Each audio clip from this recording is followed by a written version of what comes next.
In 5 BPY, which is when Andor takes place, the Imperial Security Bureau was just another intelligence gathering agency that competed for resources with various other civilian and military organizations which also gathered intelligence. What separated the ISB from the other intelligence gathering services was that it fell beneath the Comp Nor political movement umbrella. This was the political movement that supported Emperor Palpatine personally, so the ISB did have a very close connection directly to Palpatine.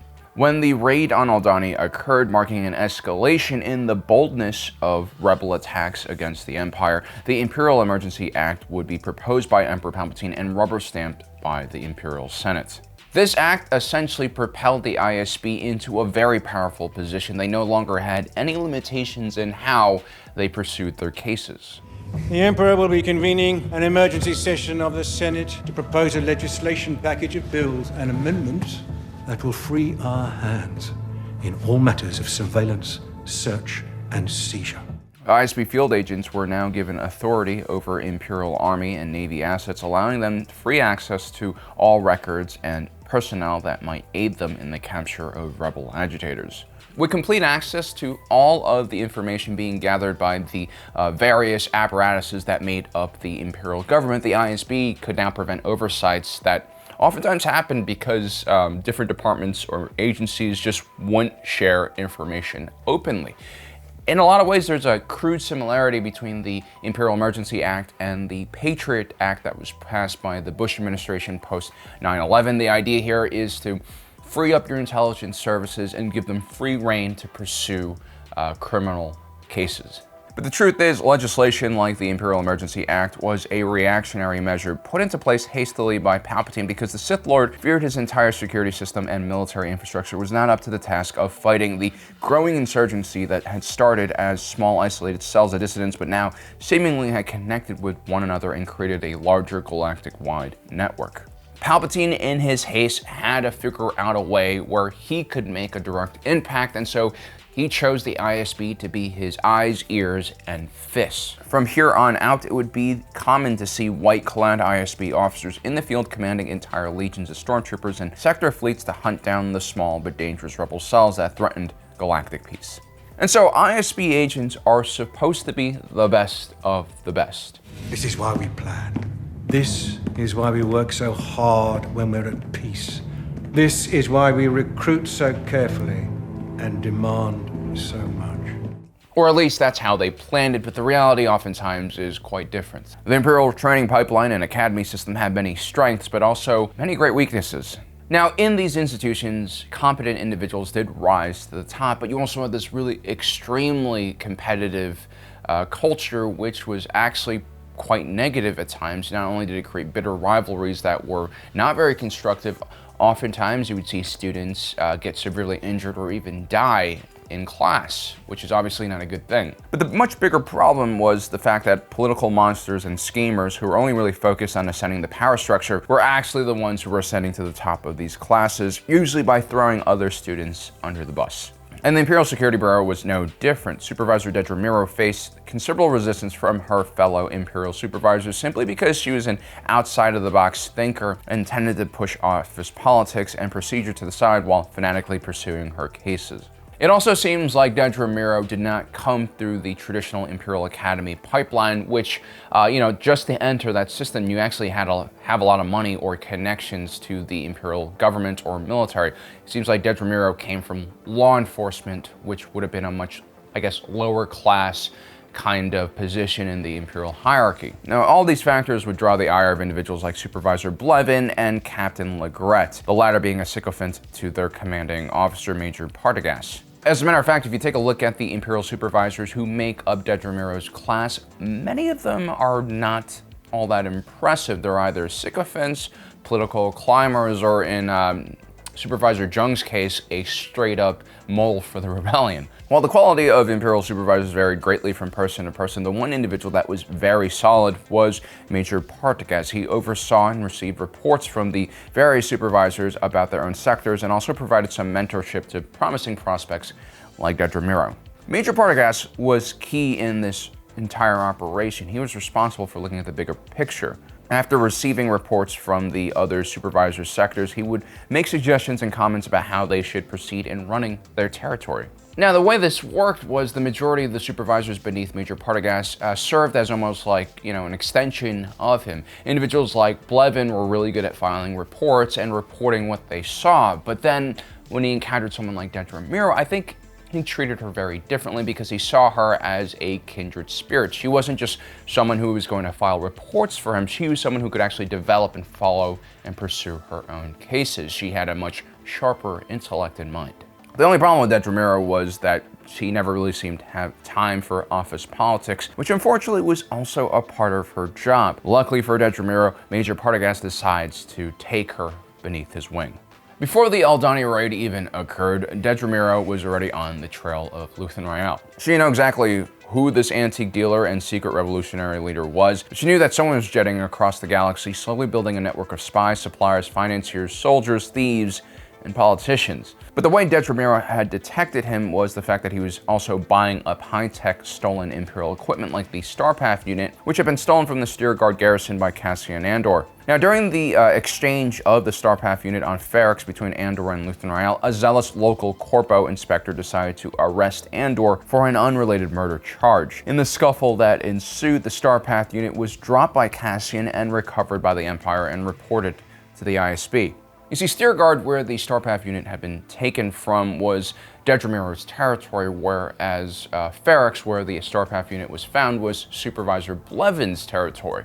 Because the ISB was structured in a very rigid way and each supervisor had their own territory that was clearly marked, this was Major Partagaz's idea, it was very difficult for Dedra Meero to access information from another supervisor's territory.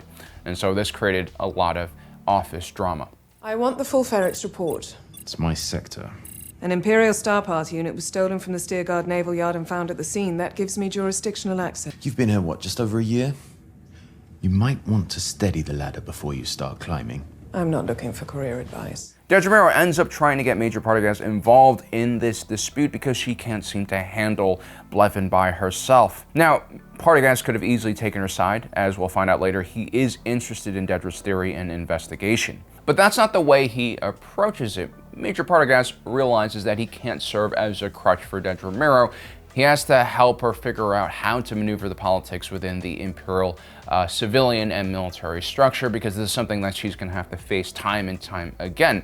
You don't want to help the butterfly out of their chrysalis, right? Partagaz could have also pulled Dedra Meero aside and suggested that she learn the office politics and kiss up to Blevin so that he'll give her access to the information she needs. But I think, again, Partagaz probably sees the problem with the amount of politics that is involved in any kind of exchange within the Imperial Security Bureau structure. So I don't think he's going to want to teach her how to maneuver the political system that he thinks doesn't belong in the first place. The Major respects Dedra for not focusing so much on this aspect of the job, but he also understands that bureaucrats like Blevin are necessary to keep the machinery going. He does, I will admit, hew to the traditional viewpoint of this office and its staffing. He is, I'm sure, a challenge to work with.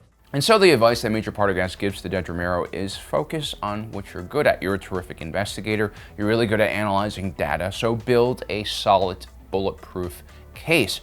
Politics is not your forte. You don't really need to focus on that. Just make sure when you come up with a theory that it has solid evidence backing it so that your fellow supervisors can't rip you apart. You came to us from enforcement. Yes, sir. Here, we act on vetted and verified information.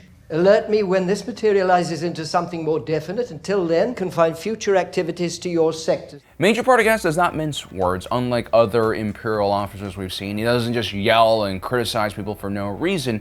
Any criticism he gives is usually constructive, and you can tell he's mentored a lot of people before he's met Dedra Meero. And after basically telling her off for a considerable amount of time and telling her how she could be better at things, he does give her a few compliments, which I think is really important to make sure that she doesn't just fall into a cycle of depression and despair, because she's also not completely sure of herself at this moment. There's a high bar for your performance, Lieutenant. Unfair, perhaps, but senseless to ignore and potentially the foundation of a uniquely superior career. You're supposed to be more competent and tucked away. That's why you're here. That's why we're bringing in officers like you. Let's remind everyone of that and not get lost in the dust. So when the Imperial Emergency Act is passed, Dedra Meero is able to access the information from Ferrix by going around Supervisor Blevin. This, of course, really pisses Blevin off. I believe our sector protocols, as described in the ISB Code of Conduct, are being violated by Supervisor Meero, and that this overreach, for which she was previously reprimanded, risks compromising Imperial safety to a degree that silence is no longer possible. I think Blevin is arrogantly spurred on here by his last victory over Dedra Meero, and he doesn't even heed the warning that Major Partagaz gives to him, and he basically gives him an out here. It's like, hey, don't go there. You're not going to win this conversation. You think this forum appropriate? I do. Serious charge. I believe you'll share my sense of urgency. See, Blevin is furious. He's gotten emotional. He really is pissed off at Dedra Meero, but he doesn't realize he's overstepped, and what Dedra Meero's done is completely legal thanks to the new Imperial Emergency Act. Blevin's attempt to reprimand Dedra in front of her peers is very shaky and without substance. Blevin continues to make the mistake of believing that protocol and procedure is more important than actual intelligence gathering. We go back to an earlier scene where Major Partagaz asks all the supervisors what the purpose of the ISB is. Remember, Dedra Meero verbatim quotes what it says in the manual, and Partagaz says, no, that's not right. This is the purpose of the ISB. We are healthcare providers. We treat sickness. We identify symptoms. We locate germs, whether they arise from within or have come from the outside. You see, prior to the raid on Aldani, when things were stable, Major Partagaz was just basically, playing teacher and making sure that there was stability within his classroom, but his true purpose is to groom ruthless hunters like Dedra Meero. And as a result of Blevin's stupid attempt to take down Dedra in front of everyone, Major Partagaz rewards Dedra with Blevin's territory of Ferrix. It's at this point Dedra Meero is able to finally freely pursue her hidden rebel network. But of course, Major Partagaz does give Dedra Meero one last warning because, again, he's here to mentor everyone. Well played. Thank you, sir. Watch your back. It's a reminder that her struggles have just begun. This is only the first of many victories she'll have to fight for. Unfortunately, I think Dedra Meero has once again become completely sucked into the case, which she has a tendency to do, and again, her social graces and her adherence to office politics gets thrown out the window. When her request for a huge surveillance package on Ferrix is beginning to stall, Major Partagaz actually decides to stick his neck out and help her and convince Colonel Wolf-Lauren that what Dedra Meero is requesting is very necessary. Supervisor Meero has convinced me that this Axis has been nimble in spreading his activities across the galaxy. Now, Major Partagaz will still try to mentor Dedra Meero, but as I've said before, Major Partagaz recognizes that Dedra Meero is different from the other Imperial supervisors.